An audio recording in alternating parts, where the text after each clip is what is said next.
विधाता के लिखने को कभी बदला नहीं जा सकता। सुनिए ये धार्मिक कहानी। अर्जुन के पुत्र अभिमन्यु थे और उनके पुत्र राजा परीक्षित थे। राजा परीक्षित के बाद उनके पुत्र जन्मेजय राजा बने। उन्हें अपने आप पर बहुत अहंकार था। एक दिन जन्मेजय वेदव्यास जी के पास बैठे थे। बातों ही बातों में जन्मेजय ने कुछ नाराजगी से वेदव्यास जी से कहा, जहां आप समर्थ थे, स्वयं भगवान श्री कृष्ण थे, भीष्म पितामह, गुरु द्रोणाचार्य, कुलगुरु कृपाचार्य जी, धर्मराज युधिष्ठिर जैसे महान विभूति उपस्थित थे। उसके पश्चात भी आप सब इतने बड़े महाभारत के युद्ध को होने से नहीं रोक पाए और देखते देखते अपार जनधन की हानि हो गई। यदि मैं उस समय वहां रहा होता तो अपने पुरुषार्थ से इस विनाश को होने से बचा लेता। अहंकार से भरे जन्मेजय के शब्द सुनकर भी व्यास जी शांत रहे। उन्होंने शांति से कहा, पुत्र तुम अपने पूर्वजों की क्षमता पर शंका न करो। यह विधि द्वारा निश्चित था, जो बदला नहीं जा सकता था। यदि ऐसा हो सकता तो श्री कृष्ण में ही इतनी सामर्थ्य थी कि वे युद्ध को रोक सकते थे। जन्मेजय अपनी बात पर अड़ा रहा और बोला, मैं इस सिद्धांत को नहीं मानता। आप तो भविष्यवक्ता है, मेरे जीवन की होने वाली किसी होनी को बताइए। मैं उसे रोककर प्रमाणित कर दूंगा कि विधि का विधान निश्चित नहीं होता। व्यास जी ने कहा, पुत्र यदि तू यही चाहता है तो सुन। आज से कुछ वर्ष बाद तू काले घोड़े पर बैठकर शिकार करने जाएगा। दक्षिण दिशा में समुद्र तट पर पहुंचेगा। वहां तुम्हें एक सुंदर स्त्री मिलेगी, जिसे तू महलों में लाएगा और उससे विवाह करेगा। मैं तुमको मना करूंगा कि ये सब मत करना, लेकिन फिर भी तुम यह सब करोगे। इसके बाद उस स्त्री के कहने पर तू एक यज्ञ करेगा। मैं तुमको आज ही चेता कर रहा हूँ कि उस यज्ञ को तुम वृद्ध ब्राह्मणों से कराना, लेकिन वह यज्ञ तुम युवा ब्राह्मणों से कराओगे। और जन्मेजय ने हंसते हुए व्यास जी की बात काटते हुए कहा कि मैं आज के बाद काले घोड़े पर ही नहीं बैठूंगा, तो ये सब घटनाएं घटित ही नहीं होगी। व्यास जी ने कहा कि ये सब होगा और अभी आगे की सुन।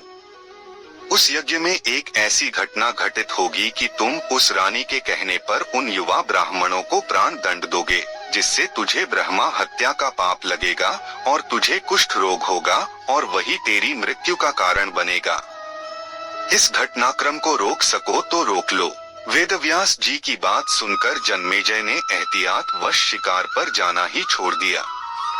परंतु जब होनी का समय आया तो उसे शिकार पर जाने की बलवती इच्छा हुई।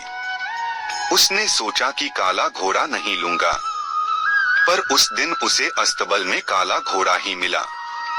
तब उसने सोचा कि मैं दक्षिण दिशा में नहीं जाऊंगा, परंतु घोड़ा अनियंत्रित होकर दक्षिण दिशा की ओर गया और समुद्र तट पर पहुंचा। वहां पर उसने एक सुंदर स्त्री को देखा और उस पर मोहित हुआ।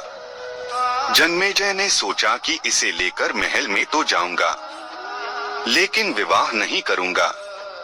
परंतु उसे महलों में लाने के बाद उसके प्यार में पड़कर उससे विवाह भी कर लिया। फिर रानी के कहने से जन्मेजय द्वारा यज्ञ भी किया गया। उस यज्ञ में युवा ब्राह्मण ही रखे गए। किसी बात पर युवा ब्राह्मण रानी पर हंसने लगे। रानी क्रोधित हो गई और रानी के कहने पर राजा जन्मेजय ने उन्हें प्राण दंड की सजा दे दी। फलस्वरूप उसे कोढ़ हो गया।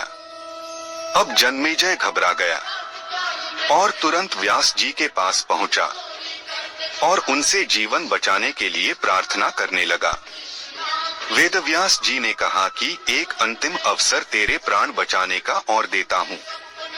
मैं तुझे महाभारत में हुई घटना का श्रवण कराऊंगा, जिसे तुझे श्रद्धा एवं विश्वास के साथ सुनना है। इससे तेरा कोढ़ मिटता जाएगा। परंतु यदि किसी भी प्रसंग पर तूने अविश्वास किया तो मैं महाभारत का प्रसंग रोक दूंगा और फिर मैं भी तेरा जीवन नहीं बचा पाऊंगा। याद रखना, अब तेरे पास यह अंतिम अवसर है। अब तक जन्मेजय को व्यास जी की बातों पर पूरा विश्वास हो चुका था, इसलिए वह पूरी श्रद्धा और विश्वास से कथा श्रवण करने लगा। व्यास जी ने कथा आरंभ करी और जब भीम के बल के वे प्रसंग सुनाए, जिसमें भीम ने हाथियों को सूंडों से पकड़कर उन्हें अंतरिक्ष में उछाला, वे हाथी आज भी अंतरिक्ष में घूम रहे हैं। तब जन्मेजय अपने आप को रोक नहीं पाया और बोल उठा कि ये कैसे संभव हो सकता है, मैं नहीं मानता। व्यास जी ने महाभारत का प्रसंग रोक दिया और कहा कि पुत्र, मैंने तुझे कितना समझाया कि अविश्वास मत करना, परंतु तुम अपने स्वभाव को नियंत्रित नहीं कर पाए, क्योंकि यह होनी द्वारा निश्चित था। फिर व्यास जी ने अपनी मंत्र शक्ति से आवाहन किया और वे हाथी पृथ्वी की आकर्षण शक्ति में आकर नीचे गिरने लगे। तब व्यास जी ने कहा, यह मेरी बात का प्रमाण है। जितनी मात्रा में जन्मेजय ने श्रद्धा विश्वास से कथा श्रवण की, उतनी मात्रा में वह उस कुष्ठ रोग से मुक्त हुआ, परंतु एक बिंदु रह गया और वही उसकी मृत्यु का कारण बना। पहले बनती है तकदीरें, फिर बनते हैं शरीर। कर्म हमारे हाथ में है, लेकिन उसका फल हमारे हाथों में नहीं है। गीता के 11वें अध्याय के 33वें श्लोक में श्री कृष्ण अर्जुन से कहते हैं, उठ खड़ा हो और अपने कार्य द्वारा यश प्राप्त कर।